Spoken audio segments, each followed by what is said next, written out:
औज़ुबिल्लाहिमिनश्शैतानिर्रजीम बिस्मिल्लाहिर्रहमानिर्रहीम। अस्सलामु अलैकुम स्टूडेंट्स, उम्मीद करता हूँ सब लोग खैरियत से होंगे। अच्छा जी, हमारा जो चैप्टर कह लें रोटेशनल डायनामिक्स चल रहा था। रोटेशनल डायनामिक्स में हमारे पास आज है इम्पोर्टेंट टॉपिक कह सकते हैं, जिसका नाम है रोटेशनल काइनेटिक एनर्जी। इससे पहले हमने काफ़ी सारे फैक्टर्स देखे, यानी जब हमारे पास लीनियर मोशन हमारी रोटेशनल मोशन में होती थी तब हमारे पास कौन कौन से फैक्टर्स आ रहे थे, जिसमें मेन एंगुलर डिस्प्लेसमेंट, उसके बाद एंगुलर वेलोसिटी, उसके बाद एंगुलर एक्सेलरेशन। ठीक है, अब उसी तरह हमारे पास रोटेशनल मोशन में रोटेशनल काइनेटिक एनर्जी भी इन्वॉल्व होती है। ठीक, इससे पहले आपने देखा होगा काइनेटिक एनर्जी सिंपल, जिसकी हम डेफिनेशन कर सकते हैं the kinetic energy possessed due by a body due to its motion. ठीक, उसी तरह हमारे पास आज रोटेशनल काइनेटिक एनर्जी है। रोटेशनल काइनेटिक एनर्जी की डेफिनेशन देखते हैं। The kinetic energy possessed by a body due to its rotation about an axis of rotation is called rotational kinetic energy. वही चीज़ है, लेकिन अब जो हमारे पास बॉडी की मोशन है वो बेसिकली रोटेशन है। ठीक है, यानी बॉडी रोटेट कर रही है about an axis of rotation, किसी एक्सिस के अराउंड वो रोटेट हो रही है, और उस बॉडी के पास जो एनर्जी है वो उसकी रोटेशनल काइनेटिक एनर्जी है। ठीक, इसी तरह हमारे पास ऐसा यूनिट है काइनेटिक एनर्जी का, सिंपल ट्रांसलेशनल कह सकते हैं, या सिंपल काइनेटिक एनर्जी जो हमारे पास लीनियर मोशन में थी उसका भी यूनिट जौल था, और इसका भी हमारे पास जौल है या जौल, जो भी प्रोनाउंसिएशन आप करना चाहें। ठीक, फार्मूले की तरफ बढ़ते हैं जी। रोटेशनल काइनेटिक एनर्जी का फार्मूला क्या होगा?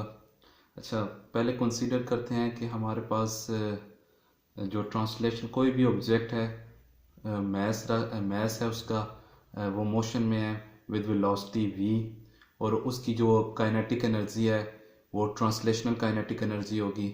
सपोज कर लेते हैं कोई भी ऑब्जेक्ट है लीनियर मोशन कर रहा है, ठीक है, स्ट्रेट लाइन मोशन कर रहा है, तो उसके पास जो एनर्जी होगी काइनेटिक है, और उस एनर्जी को हम क्या कहेंगे? Translational kinetic energy. ठीक है, अब सपोज कर ले वही हमारा पास जो मैस था उसने रोटेशनल मोशन स्टार्ट कर दी, तो फॉर रोटेशनल मोशन हमारे पास जो वेलोसिटी v है उसका कुछ रिलेशन आता है एंगुलर वेलोसिटी के साथ। v is equal to r omega.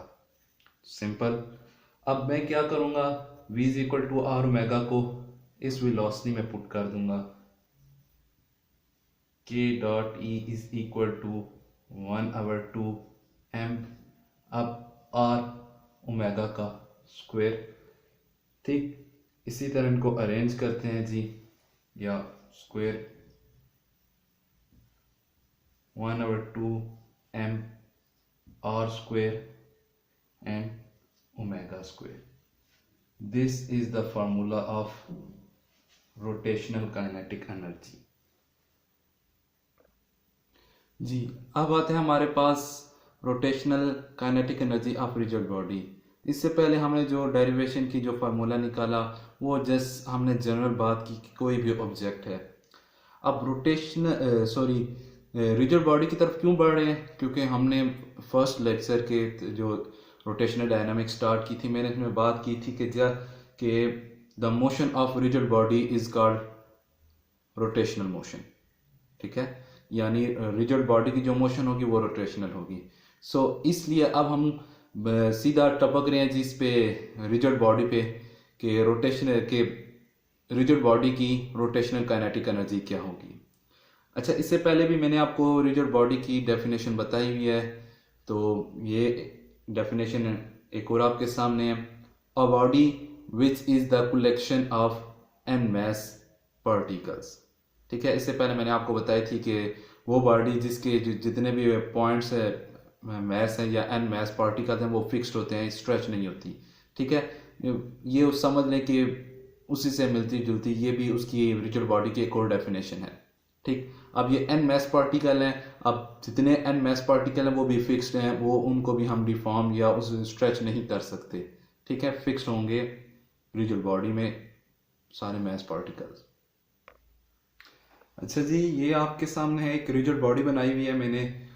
आप देख सकते हैं ये एक रिजिड बॉडी है जो कंसिस्ट कर रही है n मैस पार्टिकल पे, और हमने इसको फिक्स कर दिया है। ठीक है, ये समझ लें हमने इसको पिवट कर दिया है।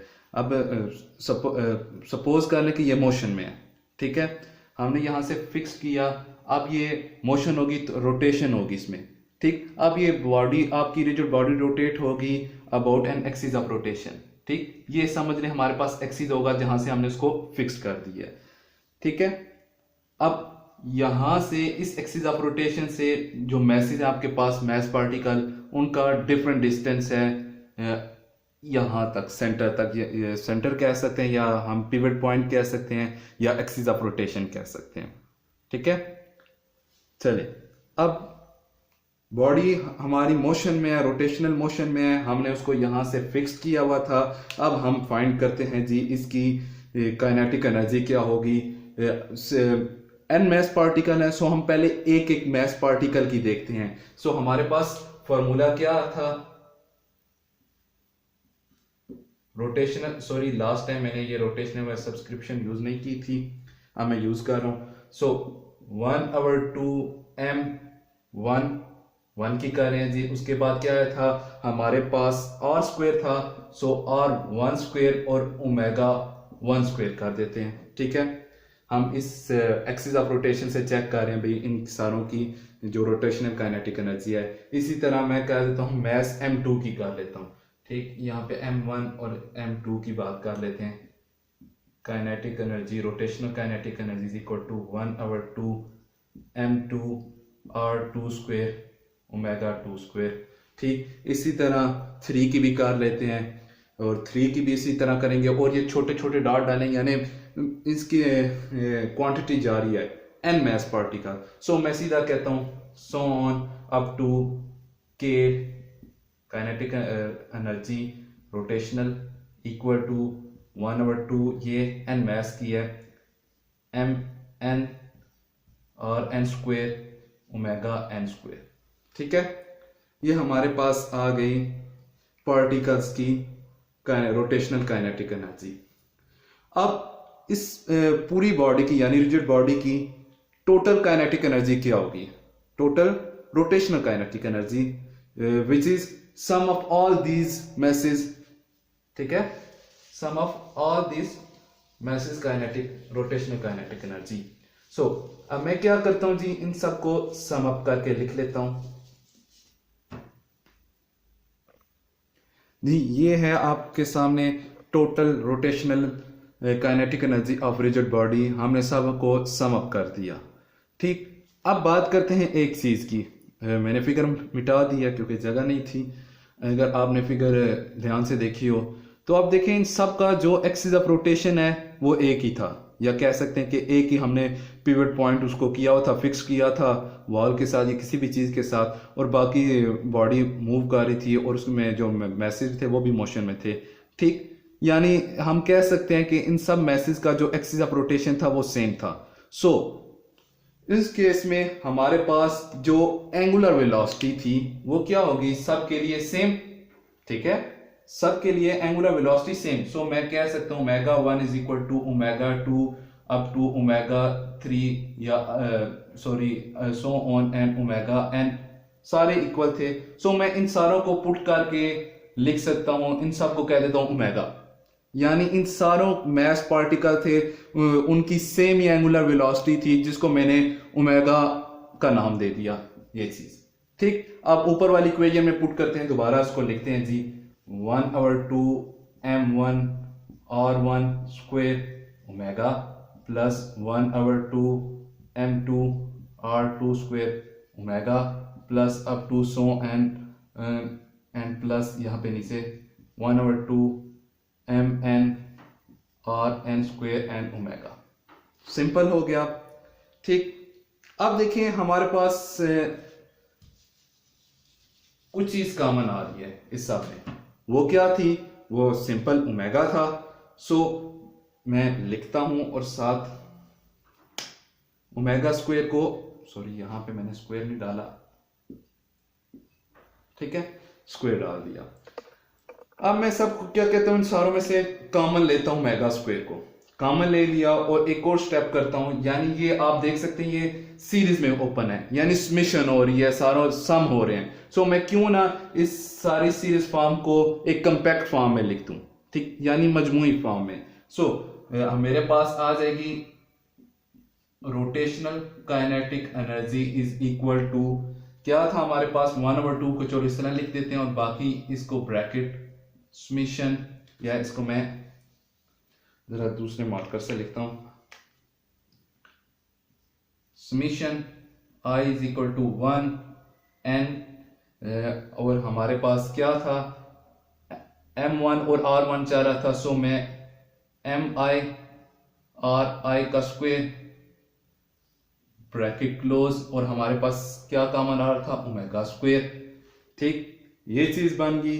अब हमने इन सारों में से जो हमारे पास ब्रैकेट है उसको भी हमने एक सिंबल के तौर पे चूज कर लेना है, इक्वल रख लेना है, यानी हमने इन सारी ब्रैकेट को कह दिया i is equal to summation n1 mi ri का स्क्वायर, ठीक, which is equal to i, और ये है हमारे पास moment of inertia of rigid body, ठीक, moment of inertia of rigid body. इसको नेक्स्ट वीडियो, इसके जो नेक्स्ट लेक्चर होगा उसमें हम इसको देखेंगे, स्टडी करेंगे कि मोमेंट ऑफ इनर्शिया है क्या चीज। सो अब फाइनल में जनरल इसकी क्या कहते हैं जो खूबसूरत आती है रोटेशनल काइनेटिक एनर्जी का फार्मूला बनता है, वो मैं लिखता हूं आपके सामने, kinetic energy rotational equal to 1/2 i omega square, ठीक, यानी ये सारा हमारे पास i आ गया और बाकी ओमेगा स्क्वायर, और ये आपके सामने आ गया इसका खूबसूरत सा फार्मूला। उम्मीद करता हूँ बातें क्लियर हो गई होंगी। अगर कोई मसला हुआ तो आप लोग क्वेश्चन कर सकते हैं, ठीक है। तब तक के लिए अल्लाह हाफिज़। नेक्स्ट वीडियो में देखिएगा मोमेंट ऑफ इनर्शिया को। अल्लाह हाफिज़।